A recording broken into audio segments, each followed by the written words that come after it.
Добрый вечер. Вы смотрите программу «Якутия в деталях». С вами Надежда Саханская. Если природа подарила теплый солнечный день, то становится радостно вдвойне, потому что в первый день лета во многих странах отмечается Международный день защиты детей. Вопросами развития детства занимаются многие организации у нас в республике, однако, пожалуй, основная из них – это целевой фонд будущих поколений, поскольку именно при поддержке фонда у нас в республике реализуются различные социальные проекты в сфере образования, науки, культуры, спорта и, конечно, креативных индустрий. Об этом мы не только поговорим сегодня с гостем студии Владимиром Егоровым, генеральным директором целевого фонда будущих поколений. Владимир Анатольевич, добрый вечер. Добрый вечер. Для начала хочу спросить вот что. Детство у многих ассоциируется с какими-то теплыми воспоминаниями. Вот для вас не секрет, если с чем ассоциируется детство? Ну, если говорить про раннее детство, то оно у меня ассоциируется с таким моим, можно сказать, проживанием в деревне с бабушкой и, собственно говоря, рекой, над которой мы жили. Вот, это мое раннее детство. Ну, а дальше уже было, как говорится, много приключений разных, в том числе в школе, да. Ну, а вот 1 июня, в День защиты детей, пройдет второй по счету республиканский фестиваль «Саин». Организован он как раз целевым фондом. Где, на каких площадках и каким образом пройдет фестиваль? Да, фестиваль у нас проходит второй раз в таком формате, как с названием «Саин». А так, целевой фонд будущих поколений регулярно 1 июня делал какие-то мероприятия для детей. Вот. А уже с прошлого года мы стали проводить именно такой фестиваль «Саин» и в таком большем масштабе, с привлечением большего количества партнеров. В прошлом году это было на площадках на территории Дохсуна. Вот. А в этот раз у нас на территории парка «Россия. Моя история». Вот. Ну и, конечно же, у нас, как у организации, которая работает по социальным проектам для детей и молодежи с различными партнерами, будет также много действительно тех организаций, которые работают с детьми и хотят им подарить праздник на 1 июня. Учитывая, что фестиваль второй раз уже проходит, как вообще появилась идея организации такого мероприятия? Ну, на самом деле, как я сказал, мы проводили и раньше мероприятия, но в меньшем масштабе. А в прошлом году у нас было 30-летие фонда, ну и мы решили более масштабно это отметить и придумали это креативное название «Саин», которое в переводе с якутского означает, во-первых, лето, 1 июня, первый летний день, да, и, во-вторых, переводится как «развивайся». То есть мы такой развивающий фестиваль для детей дарим 1 июня. Причем очень символично, что в год детства в республике и в год семьи в России проходит такой фестиваль.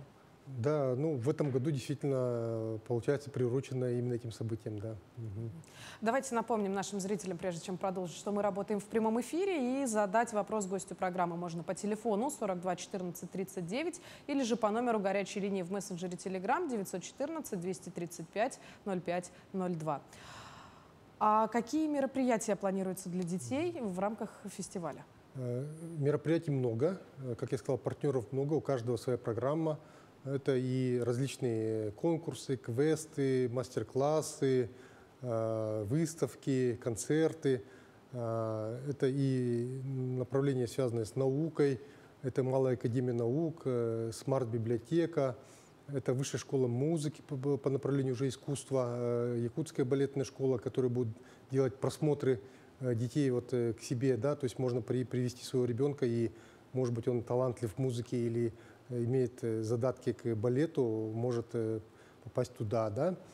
Будет также Республиканский центр подготовки спортивного резерва на специальных таких приборах проводить такую функциональную диагностику для детей.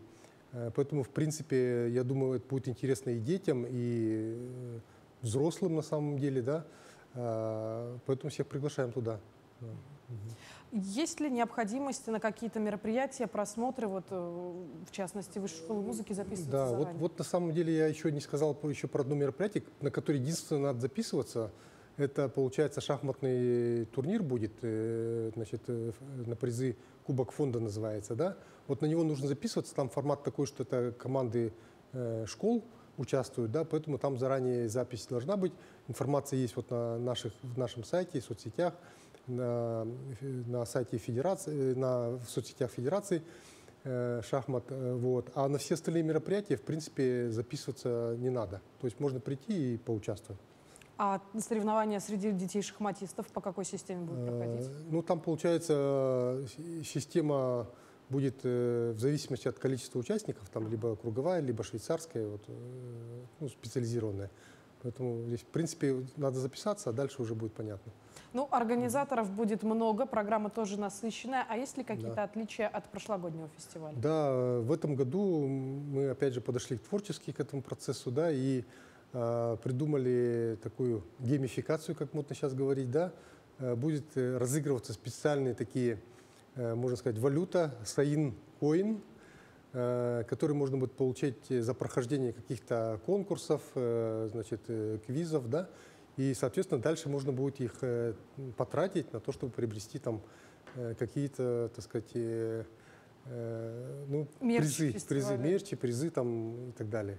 Да. Ну да, я, кстати, видела, что в телеграм-канале вот рассказывали о том, что такое Sayin Coin. Сразу возникла ассоциация с тем, что ну, раньше когда-то вот на каких-то детских мероприятиях давали жетоны за выполнение тех или иных заданий. Ну да, это, в принципе, известная такая как бы методика, можно сказать, для тех, кто в детских лагерях так бывал и так далее. Вот это и есть. Но вот мы в этот раз тоже решили вот таким образом, ну, заинтересовать еще детей дополнительно. Ну, здесь, опять же, идет еще какое-то образование с точки зрения финансовой грамотности, потому что ребята будут учиться расходовать средства грамотно. Да, правильно говорите.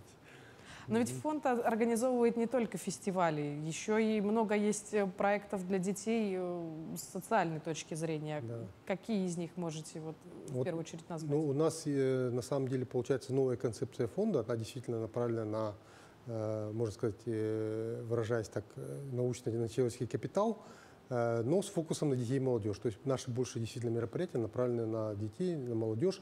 И у нас выработан ряд таких ключевых системных проектов, которые вот у нас уже реализуются, получается, 3 года. И дальше мы большинство из них реализуем. Да?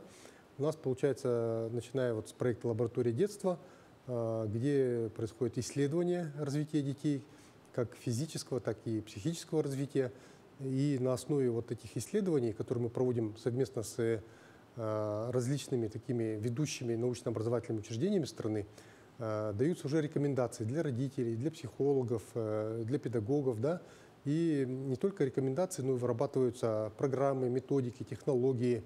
Довольно многих можно найти на сайте лаборатории детства.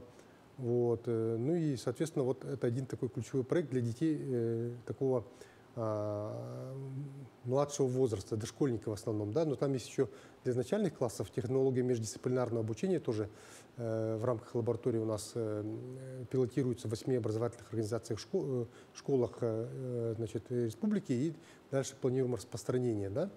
Вот. Также у нас есть проекты, связанные уже с детьми более старшими, школьного возраста. Это, во-первых, мы поддерживаем региональный центр по выявлению и работе с одаренными детьми. Здесь у нас главным оператором является Малая академия наук. Вот. Но также есть и другие организации, которые включены в этот центр. Да? Это, во-первых, Высшая школа музыки, Якутская балетная школа еще, и также еще Республиканский центр подготовки спортивного резерва. И вот как раз-таки эти партнеры 1 июня не будут. Да? Вот. Ну и вот они, соответственно, по направлениям наука, искусство, спорт как раз-таки реализуют разные мероприятия, и мы помогаем им вот эти вот мероприятия проводить. Да? Вот. Ну и также у нас еще есть направление креативной индустрии. По этому направлению у нас есть специальный проект «Парк будущих поколений», в рамках которого мы, во-первых, строим большой объект, как, ну, наверное, уже знают в основном все, да? Это рядом с Северо-Восточным федеральным университетом, напротив Мусхая, на территории 2,5 гектара. Вот как раз похоже на наш стол немножко, да? Значит, есть как раз-таки, вот идет уже строительство, образовательный центр будет там на 5000 квадратных метров. Это будет своего рода такой кластер, в котором будут располагаться различные организации разного уровня, разной организационно-правовой формы, частные, государственные, муниципальные, некоммерческие, там, образование, культуры, Вот, и, соответственно, будут все работать на то, чтобы там воспитывать, развивать детей. Вот. Кроме этого, ну, вот этот проект у нас, получается, кроме строительства, он еще у нас такой как бы интересный подход мы решили применить, можно сказать, такой превентивный, да. То есть мы готовимся к окончанию строительства, которое по плану в 2026 году. То есть мы уже создали автономную некоммерческую организацию «Парк будущих поколений», которая сегодня на таком небольшом, небольшое у них есть помещение на 200 квадратных метров, где они уже сегодня реализуют в таком пилотном режиме ряд образовательных программ по направлениям креативных индустрий. Кино, анимация, дизайн, архитектура, медиа, даже индустрия питания. Вот. И таким образом, получается, формируется то сообщество, которое в 2026 году придет и будет уже работать в рамках вот этого нашего строящегося объекта. Вот. Другой наш проект еще есть интересный, это детские инновационные центры. Мы создаем их по всей республике. Получается, что это центры, которые мы поддерживаем финансово на создание, как правило, инфраструктуры, причем при софинансировании других каких-то спонсоров, жертвователей, да, или просто участие органов управления образованием, школ. Вот. Это могут быть IT-центры, это какие-то центры, значит, для креативных индустрий, для творческого развития, но содержащие в себе такие, можно сказать, элементы инновационности. И таким образом мы как бы стимулируем наше педагогическое сообщество делать что-то такое новое, инновационное для наших детей. Вот. Также у нас есть проекты, связанные с молодежью. Значит, есть проект «Сотворение будущего», в рамках которого мы работаем с детьми, которые, ну, уже не детьми, можно сказать, молодежью, которые, да, со студенчеством, да, которые учатся за пределами республики, и чтобы они все-таки не отрывались от республики, а находились как бы в нашем периметре внимания, мы проводим для них разные мероприятия, это и хакатоны, кейс-чемпионаты, помогаем им организовывать и поддерживаем финансово их мероприятия, значит, которые они вот организуют для того, чтобы, ну, формировать свое собственное сообщество. Сейчас мы хорошо работаем с Москвой, сейчас начали с Санкт-Петербургом. Вот. Ну и вот ребята хотят создать такую ассоциацию уже между городами для того, чтобы, ну, во-первых, познакомиться с друг другом, делиться своими проблемами, решать их совместно, да, и, конечно же, может быть, участвовать в каких-то совместных проектах, реализовывать их, да. Ну и большую, мы считаем, важная такая задача, да, это попробовать этих ребят привлечь вот в те области, которые важны для республики. Мы хотим, чтобы они проходили стажировки в тех компаниях, которые на территории республики у нас работают, да, и, возможно, становились их дальше их сотрудниками, приносили пользу республике. Вот. Ну а те из ребят, которые останутся дальше за пределами республики, чтобы все-таки они также участвовали в жизни республики, в проектах, были нашими такими амбассадорами за территорией республики. Поэтому вот такие у нас, ну, множество на самом деле проектов. Но ведь здорово, когда родной край не забывает о своих детях, это ведь так оно и есть. Совершенно верно, да. А может быть, за 30-летний путь существования целевого фонда есть уже какие-то имена, о которых мы знаем? Ну, в общем-то, выпускники фонда, для которых было сделано очень многое. Да, конечно, и такие есть, но мы вот такую вот статистику сейчас не ведем. И надо сказать, что у нас в какой-то момент работа фонда, она стабилизировалась и стала направлена больше на инфраструктуру, то есть на строительство. Вот за 30 лет было построено более 130 объектов различной социальной инфраструктуры: школы, детские сады, больницы, спортивные комплексы. Да? Вот основное внимание было вот какой-то период именно на это. Ну, это связано с тем, что, как правило, жертвователи, то есть те, которые предоставляют средства, они, как правило, хотят видеть, ну, ощущать, можно сказать, такие физические, да, результаты, что вот стоит школа построена, вот, значит, детский сад и так далее. Вот. Но сейчас мы работаем уже с компаниями на то, чтобы они работали уже и в более содержательном плане. Ну и мы сами хотим им тоже также быть им полезными, да. Вот. Ну вот, например, компания РНГ сейчас поддерживает учителей. Вот уже 3-й год подряд они выделяют 10 миллионов рублей на 100 премий 100 лучшим учителям. Вот. И, соответственно, это уже получается не физические такие, можно сказать, объекты, да, а это вклад в педагога, так, вклад в тех, кто вот работает с детьми. Так. Другой пример, вот буквально недавно мы с компанией «Селигдар» подписали соглашение трехстороннее с Северо-Восточным федеральным университетом, который предполагает совместные образовательные программы СВФУ и Московского физико-технического института, который является таким лидерским университетом сегодня в области инженерии и науки. Так?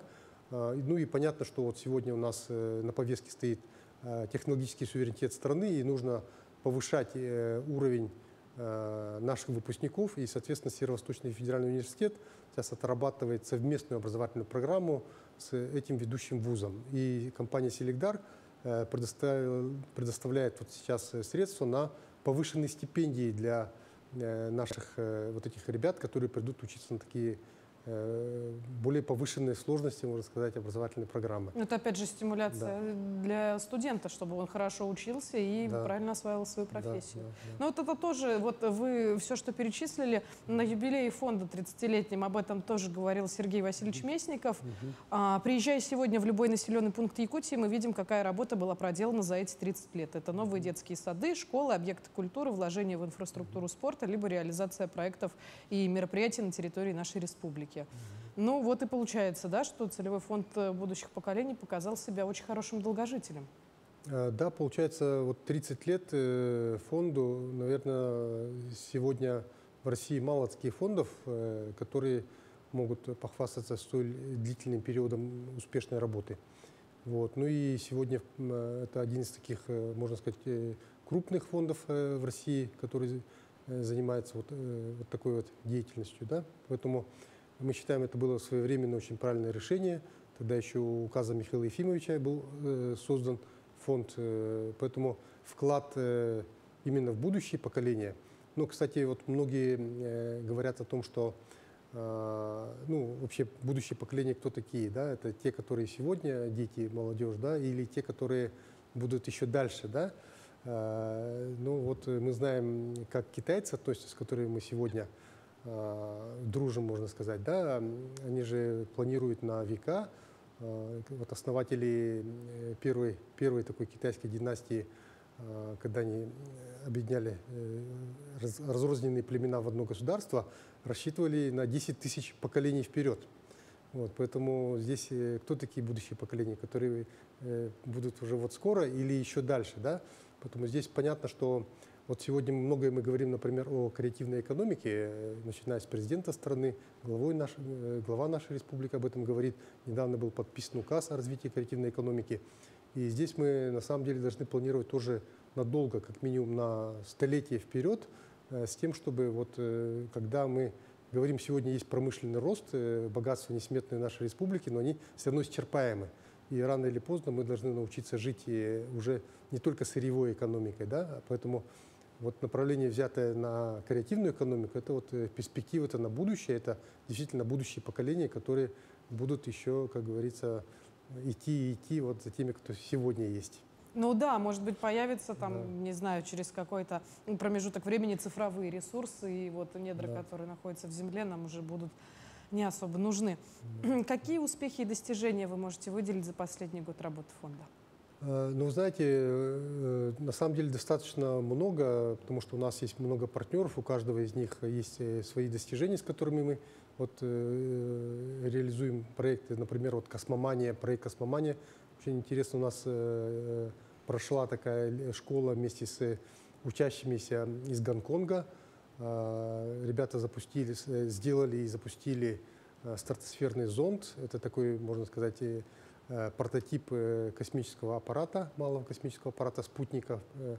И сейчас идет такой реализация проекта, подготовка к запуску уже действительно на орбиту малого космического аппарата, сделанного школьниками. Вот. Также у нас хорошо развиваются вот те самые детские инновационные центры по республике, у каждого есть свои тоже успехи. Вот. Также вот в рамках деятельности парка будущих поколений ребята выиграли конкурс в Санкт-Петербурге документального исторического кино. вот, создав свой фильм на тему, значит, поездки Алексея Ржакова к Екатерине II. Такая Вот. сложная тема. Да, да, ну они хорошо это действительно сняли, и вот это был продукт, можно сказать, выпускников вот, нашего парка, да. Вот. Ну и также, вот, кстати, вот про лабораторию детства скажу, да, вот, наверное, такое очень серьезное, может быть, еще не оцененное до конца, неосознанное нами достижение, да, была создана такая парциальная программа.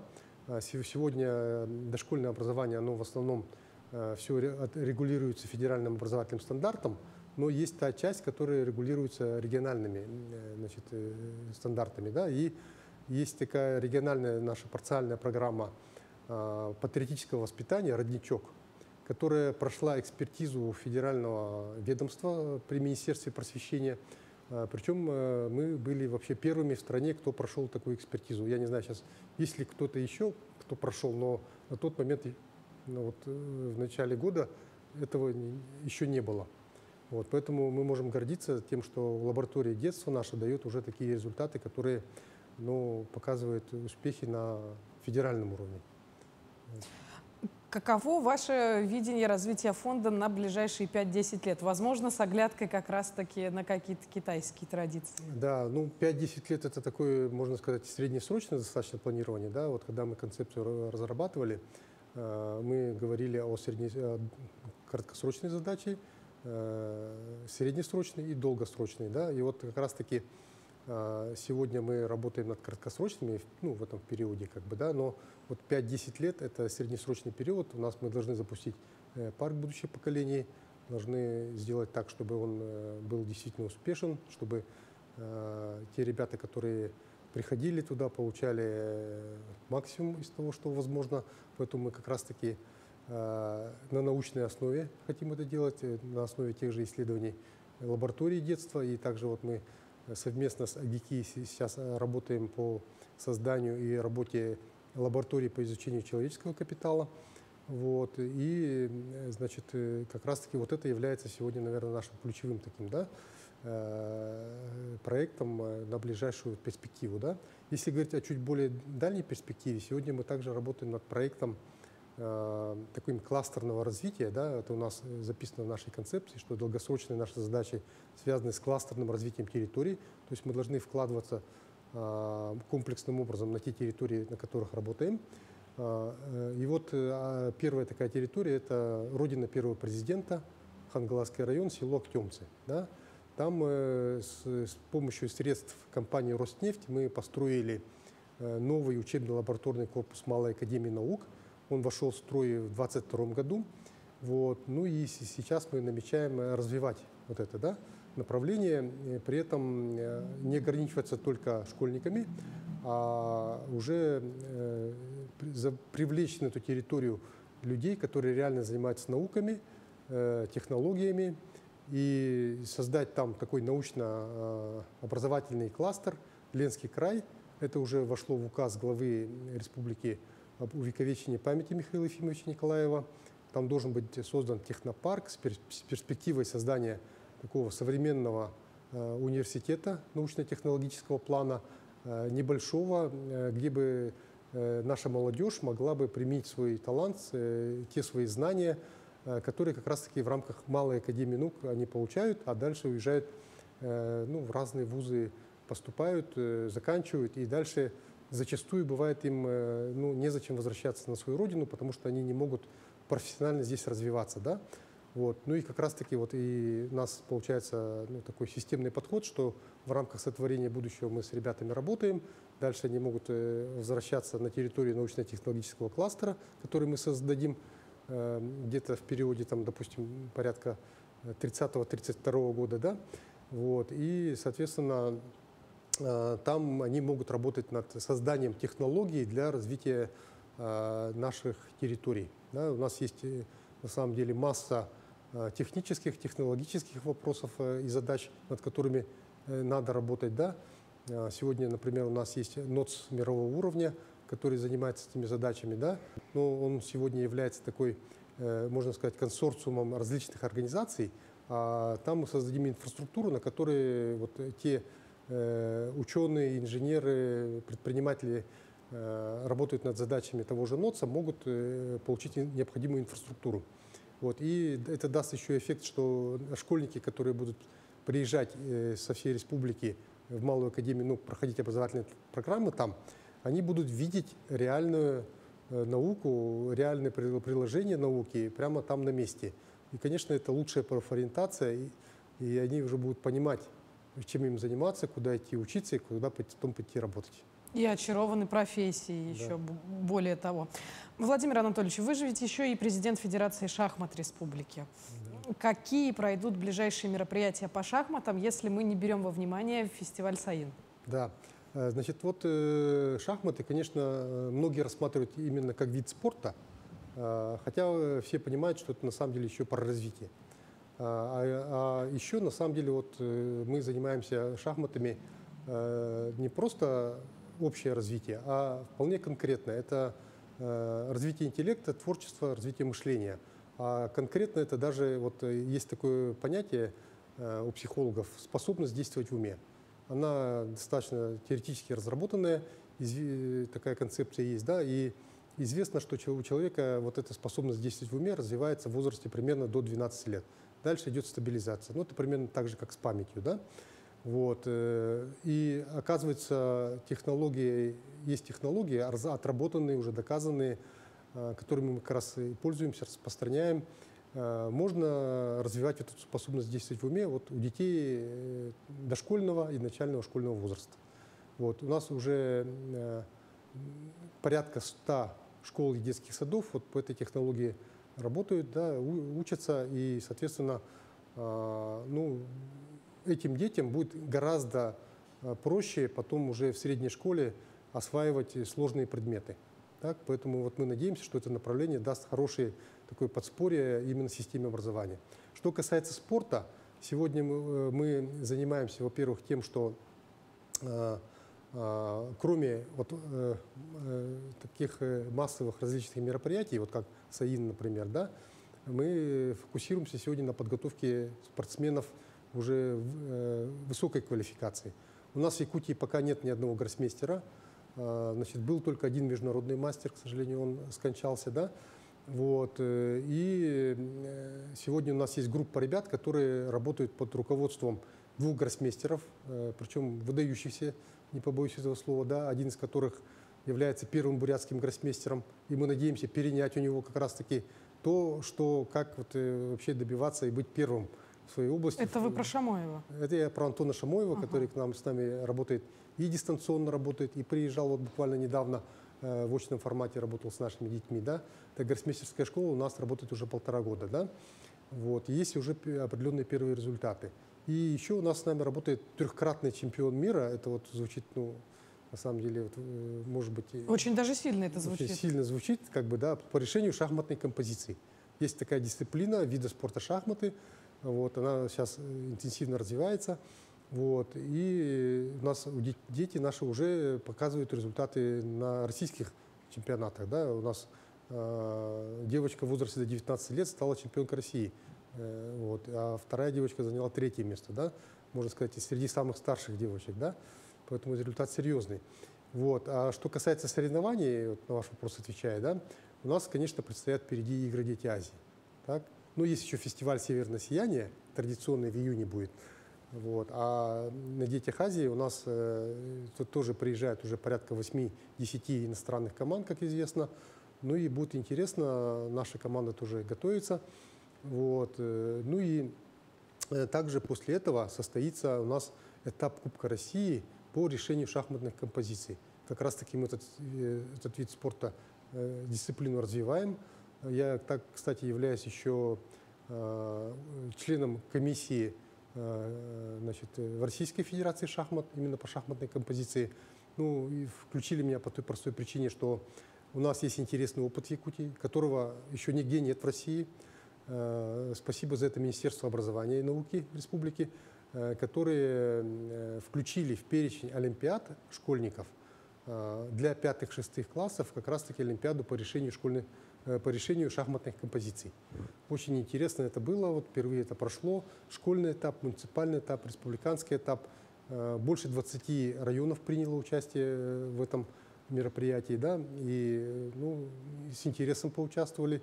Ну и поэтому вот мы проводим этап Кубка России значит, по шахматной композиции. Надеемся, что у нас тоже там будут хорошие результаты. Это вот ближайшее, что будет.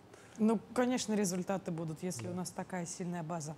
Владимир Анатольевич, собрались мы с вами сегодня все-таки в преддверии Международного дня защиты детей. Очень многое что обсудили. Да и получается, что на кону стоит ни много ни мало целое будущее Якутии, а там, глядишь, и России. В преддверии праздника, может быть, у вас есть какие-то пожелания для наших зрителей? Ну, понятно, что хотел бы пожелать всем родителям, всем педагогам, ну, вообще всем, кто общается с детьми, во-первых, любить их, во-вторых, интересоваться тем, чем дети занимаются. Сегодняшние дети, конечно, немножко другие. Вот, могут родители не совсем понимать, что интересует их ребенка. Да? Надо быть внимательными.